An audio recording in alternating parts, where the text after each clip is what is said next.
Hello, everyone. Welcome to the Hump Day episode of Daily Betslip. It is Wednesday. We got a fun little episode ahead with myself and Donnavan Smoot. Not much going on to bet on tonight, except for the college football game between UCF and SMU, because the baseball games, the final day of the baseball regular season, all those games started about an hour ago. So no sense giving no picks for those. So Donovan will have a couple NBA preseason bets for tonight. I'll break down a couple picks I like for the Shriners Children's Open, the PJ Tour event. We will talk game of the night between UCF and SMU. And we are also going to give out our picks for each of the 4 MLB Wild Card series. Those begin on Friday. So playoff baseball is here. Baseball is now exciting again. Baseball is exciting the first month maybe of the season, and then it's kind of boring, to be completely honest, even though I still watch it and bet on it. But now we're back to exciting baseball. Donovan, how are you doing today? I'm doing good. Listen, Are you champion. excited for Yeah, playoff baseball? I am. I think playoff baseball is one of the more exciting things in sports. I think it's funny how like throughout the season nobody shows up to baseball games, and then the moment October hits, every game is a sellout. Like, and the atmosphere just like completely changes. So I'm all in. I can't wait. Yeah, I agree. It's very exciting. I like the expanded playoffs. But let's not waste any more time here. Let's get into community picks for this weekend slate.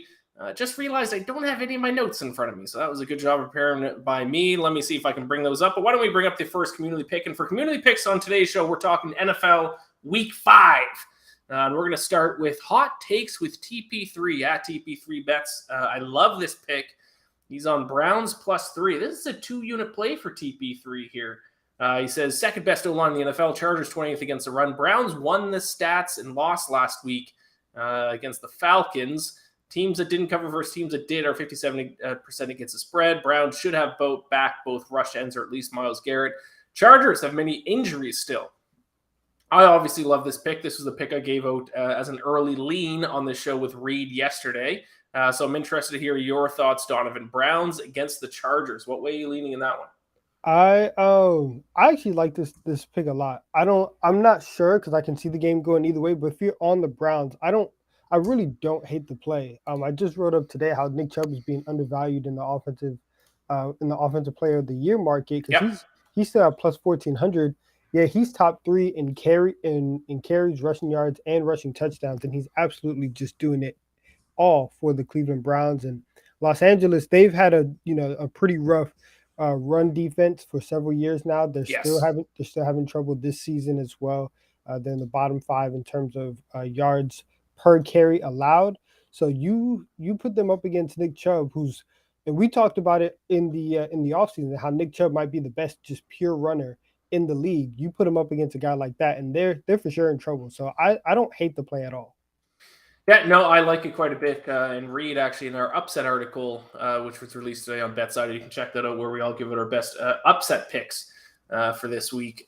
Reed actually has the Browns winning outright in that one, too. So, yeah, you said it, Donovan. It is 2 of the best running backs in the NFL. You mentioned Nick Chubb, but Kareem Hunt as well, going up against the second worst run defense so far in the NFL. So they should find success on the ground. Let's go ahead and bring up the next community pick for NFL Week 5. Fins up 88 at 88 Fins. Gee, I wonder what team this guy cheers for. I'm going to guess he might be a Dolphins fan. But he says, not just saying this because you are Homer, but what have the Bucks done to get 9 points against the Falcons? Like, what the hell? I'll take that all day. I don't care where it is played. I agree. I'm on the Falcons as well. I got them at a bad number. I got them at +8.5. They're up to +9. And apparently Tom Brady is dealing with a little bit of, I think, shoulder soreness as well. And obviously he has a whole divorce that I guess he's going through now. So who knows how he's going to react to that.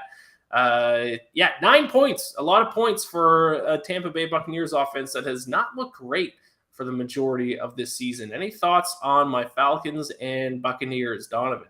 I'm kind of with you on this one. I like the Falcons this week, especially taking them on the spread. They haven't played they haven't played terribly this season, and I thought coming into the year that the Falcons were going to be absolutely like one of the clear-cut worst teams in the league, and they haven't done that so far. So I think they're definitely in this game. The Bucks still have a lot of injuries that they're dealing with. Todd Bowles has been out as well, so you have some stuff that you have to deal with the head coach being out, and then obviously like the Brady stuff. So yeah, I'm almost 10 points. I like it.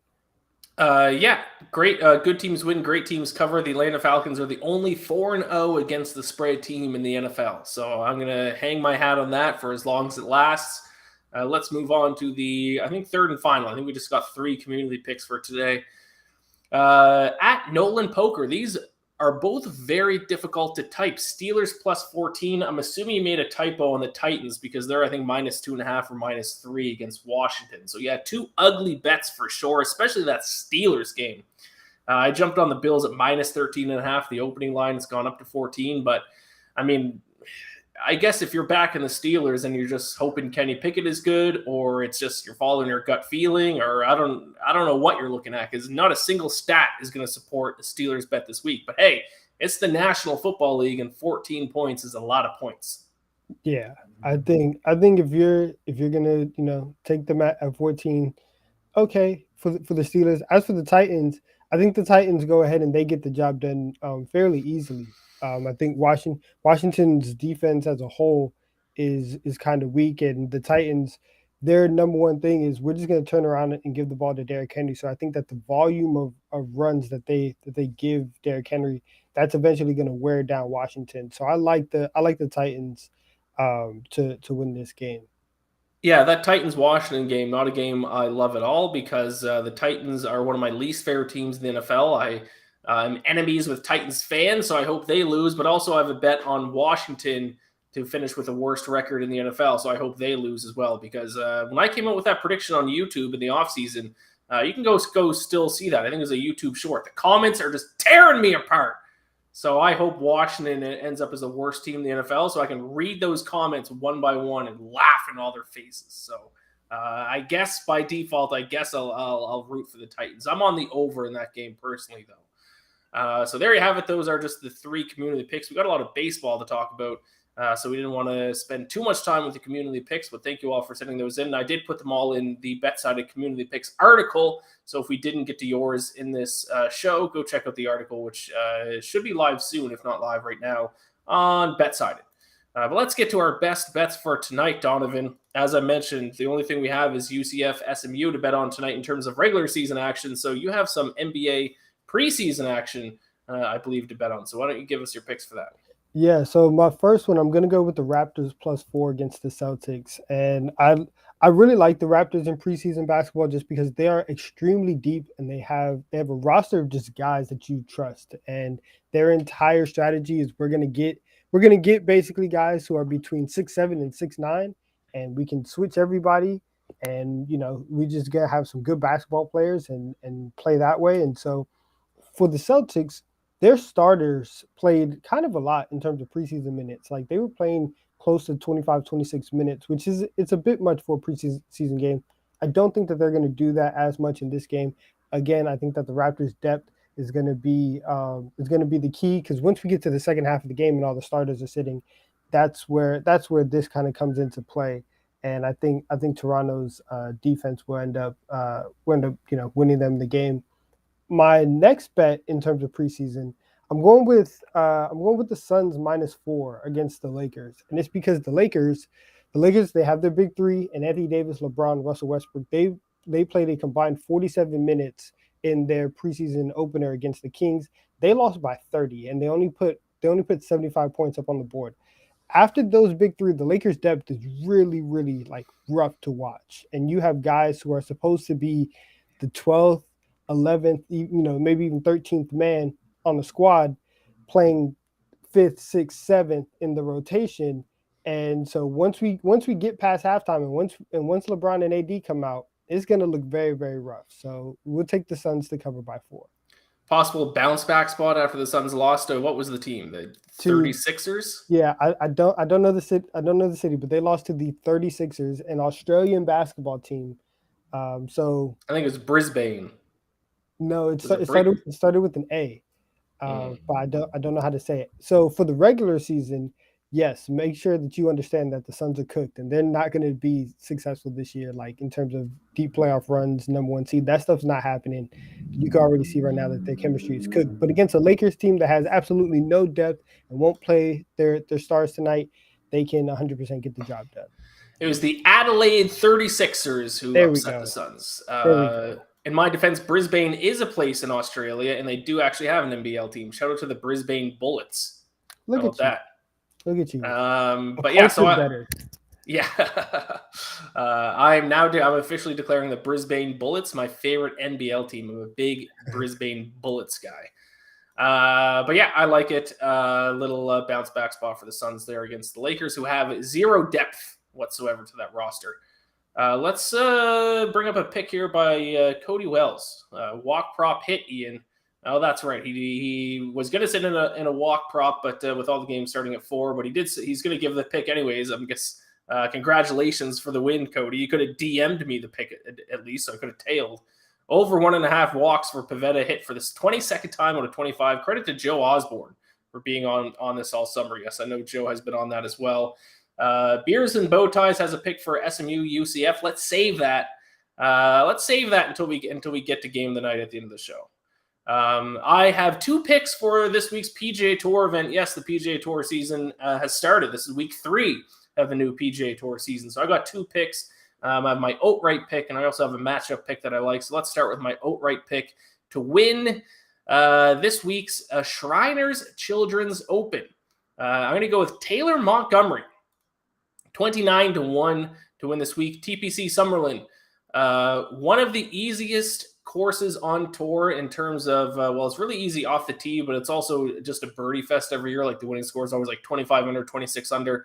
And the greens aren't much of a challenge to putt on. So it just ends up being guys who are good with their short approaches and guys who putt well. And that's exactly where Taylor Montgomery exists. 5th in scoring average so far this season, 2nd in strokes gained putting, 21st in approaches from 50 to 125 yards. So what I like to do early in the PGA Tour season is target rookies who the public don't necessarily know about yet. The odds makers haven't adjusted their odds yet for them yet. And I think Taylor Montgomery is one of those rookies. I backed, I don't want to mispronounce his name, Hyung Kim, a Korean rookie last season I like quite a bit, plus 600 to finish in the top 20, and that cashed. So I'm sticking with that strategy of betting on rookies early in the PGA Tour season. Taylor Montgomery, I think, is the rookie to back this week.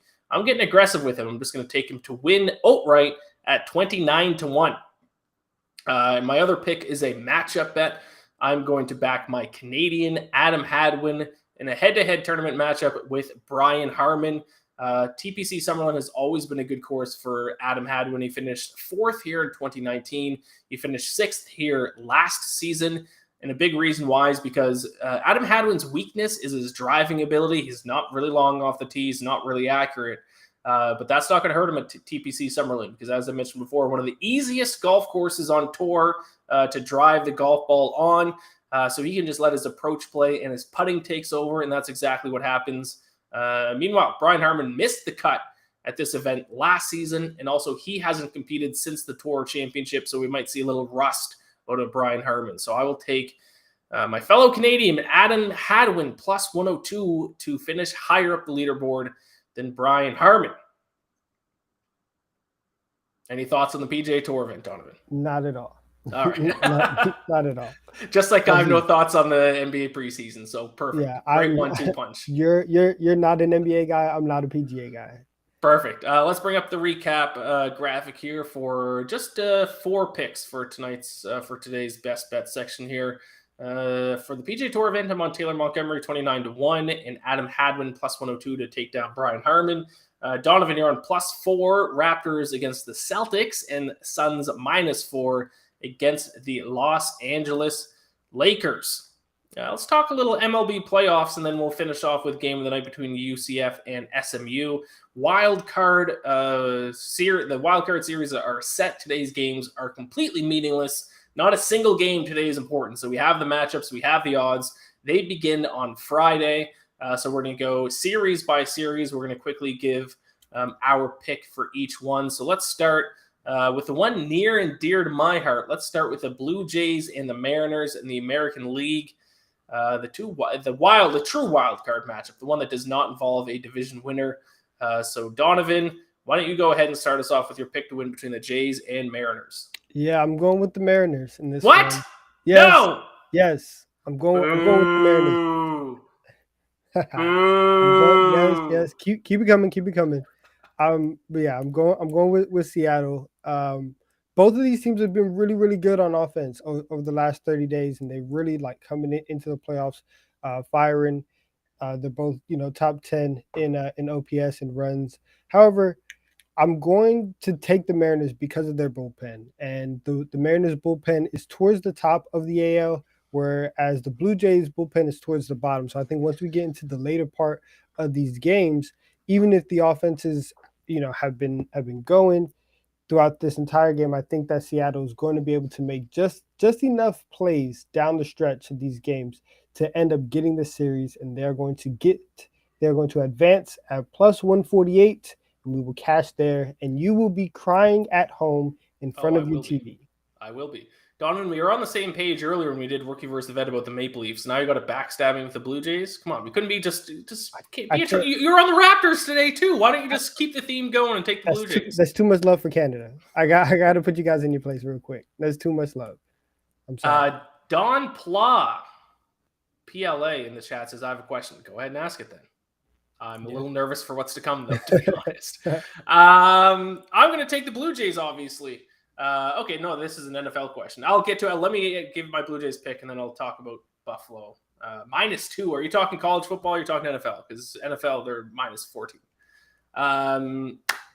Yeah, I'm going to take the Blue Jays. As this is a best of 3 series, which fits the Blue Jays. If this is a best of 5 series, I would probably take the Mariners because the Mariners' rotation is much deeper. The Blue Jays' top 3 pitchers are good, and their 4th and 5th pitchers probably wouldn't be the best pitchers in a slow pitch game going on down the street from me right now because they stink. But their top 3 guys are good. This is a best of 3 series. They only need to use their top 3 guys, Manoah, Stripling, and Gosman, which is good news for them. And the offenses are just night and day between these 2 teams. Blue Jays offense, 2nd in OPS this season. Mariners is 13th. Since September 1st, the Blue Jays ranked 1st in the majors in OPS.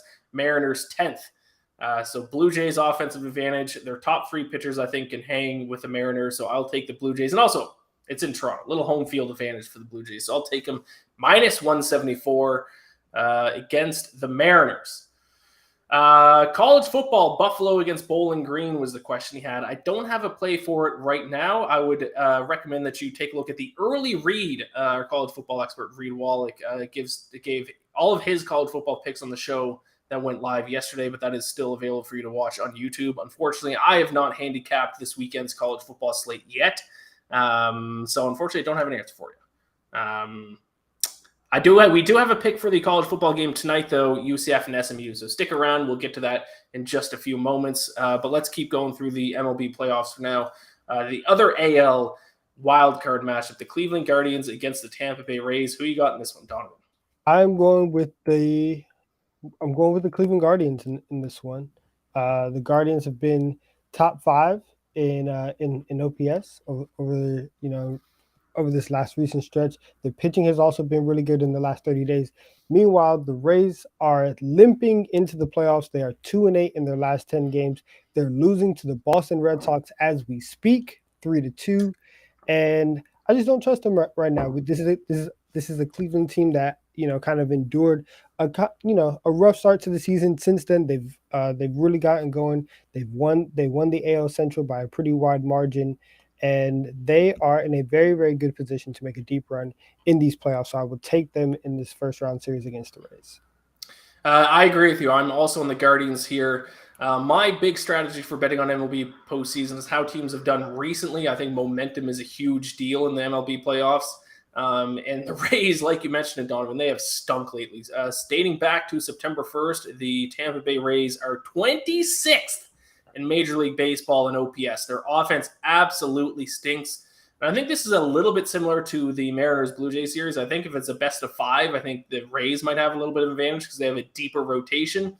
but the Guardians' top three can hang with the Rays' top three pitchers. So, yeah, I'm with you on this one. I'll take Guardians minus 120. Let's switch over to the National League. Let's start with the Padres and Mets. Obviously, the big story in this one is the Mets blew the NL East lead that they led basically the entire season up until the last 2 days. So now they have to play in the wild card round against the San Diego Padres, who are kind of a wild card team the entire season. Mets big favorites, minus 194, Padres plus 164 underdogs. Who are you taking in this one? I'm taking the Mets in this one. The Mets in the last 30 days, they are second in OPS. Okay, let's go. Same side. Love to see it. Mets, they're second in OPS. And listen, they got swept last week by the Braves. But if you are going into any series with DeGrom, Scherzer, and Bassett as your three guys, you feel fairly confident that you're going to get some wins. I think it was very, very crazy that they did not get one win. They're probably going to run that back against the Padres, and those guys are going to come out and do what they're supposed to do. So I will take the Mets against the Padres in this series. I will say I've claimed the Mets as my National League team. I've been to a ton of Mets games this season. I will be there Friday night for game 1 of the wild card round. But unfortunately, my money's on the Padres. My bankroll is going to back the Padres. I think the odds are just wildly for a 3-game series. I don't think any team should be that big of a favorite. And Padres, the Mets, their top pitchers have struggled lately. Jacob deGrom, I don't know what's going on with Jacob deGrom. He's allowed at least 3 earned runs in 4 straight starts, and those were against terrible offenses. He allowed 3 against the Cubs, 3 against the Pirates. He allowed 5 earned runs against the Oakland Athletics, and then 3 against the Braves. I might give him a little bit of a pass, but there's still 3 runs against the Braves team in a game that they had to win. Max Scherzer also hasn't been extremely consistent. He's allowed 4 earned runs in 3 of his last 7 starts. So I think Mets should win, but if we're talking about this strictly from a betting standpoint, I think the value is on the Padres here. I would set the odds a little bit closer. So I'll take the Padres plus 164, but I will say I will gladly lose this bet. My heart will be cheering for the Mets. Yeah, that's the wrong side of history. It might be. Let's talk about the final wild card series here. This one actually might be outside of obviously the Blue Jays Mariners. I think this is a very intriguing matchup. This is the one that the odds I think are the closest of the 4. Philadelphia Phillies against St. Louis Cardinals. Which way are you looking for this one? I'm going with the Phillies in this one. I think. Yep. I think they get this series. They won the season series 4-3 over the Cardinals. Now all of those games were in the first 2 weeks of July, so a lot has happened since then. However, the Cardinals offense has really struggled over the last month. They're 18th in OPS and they're 16th in runs. They're very, very pedestrian. If Phillies pitching can be any type of decent, they will get the upset and they will get this series. Yeah, I agree with you. We're on the same side for this one. As I mentioned earlier, a big thing I look at is recent form and momentum heading into the postseason. Phillies 4th in OPS in the majors dating back to September 1st. Only the Jays, Mets, and Yankees have been better offensively over the past month. Cardinals in that time frame all the way down at 17th. And the Cardinals significantly better against lefties. Their OPS drops from 775 against lefties down to 728 against right-handed pitchers. And the Phillies' 2 aces, Zach Wheeler and Aaron Nola, right-handed pitchers. So I actually wouldn't be shocked if the Phillies sweep this series 2-0. Can you consider a 2-0 series win a sweep? I don't think so. No, I think it has to be at least a 5-game series for it to be a sweep. But yeah, I wouldn't be surprised if the Phillies win this series 2-0. So I will take the Phillies slight underdogs plus 106 in that one. So we both agree with the Guardians and Phillies. We are on opposite sides for Jays, Mariners, and Padres, Mets. All right, that just about does it. I don't think we have a recap graphic for that one. So let's move on to the game of the night. This is a rescheduled game. I think this was rescheduled because of hurricane, if I'm correct. So that is why we have a little Wednesday night college football action. It is SMU, Southern Methodist University. Fun fact, there's an SMU in Halifax called St. Mary's, and we call them SMU. So when I started watching American college football, I referred to SMU as SMU. Okay. All right. That's Against very interesting. That's UCF. very interesting.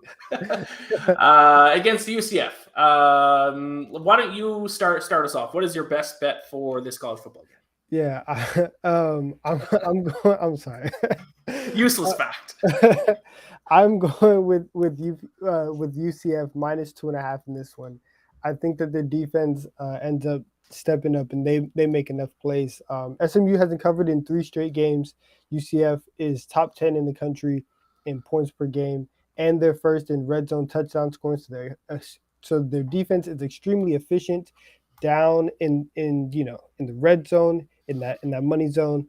And SMU is top. They are outside the top 100 in opponent yards per play. So I think that while it may be close for like the first 3 quarters, just because the offenses might be going back and forth, at the end of the day, UCF's defense is going to be the difference in this game.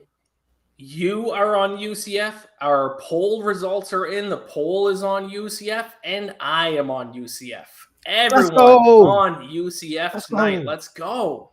I'll keep my handicap to a pretty simple one here. UCF loves to run the football. They're 15th in the country in run play percentage. They run the ball on 61.32% of their plays. They are also 16th in yards per carry, averaging 5.4 yards per rush. So they run the ball a lot. They also run the ball effectively. And now they get to face an SMU team that ranks 121st in the country, allowing an average of 5.4 yards per rush. So a team that runs the ball a lot, a team that runs the ball effectively against truly one of the worst run defenses in the country. I will take UCF minus 2.5. All 3 of us are on it. Me, you, the community. Let's win. We'd love to see it. We do got some comments about the game here, so let's get to those. We'll go back to Beers and Bowties, who sent it in earlier. He says the SMU. See, I just did it again. The S. I'm just going to start that. We're calling them SMU. The SMU UCF game will be high scoring, but 64. That is quite a bit. I would lean SMU money line at plus 130. PS. Let's go Braves. That's right. Beers and Bowties. Braves fan, as we found out on the show yesterday. He gets to take a little time off. He has a stress-free weekend with the Braves not starting up till the divisional series next week. But, okay, Beers and Bowties on the opposite side of us. He is leaning SMU money line. SMH. Hate to see it. Yeah. Then we have one from Cole Feehan.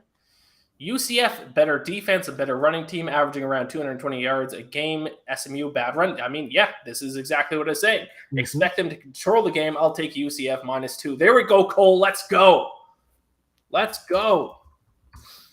Just for funsies, I'm trying to see who SMU football plays this week. You're gonna watch some St. Mary's Huskies football in Halifax, Nova Scotia, Donovan?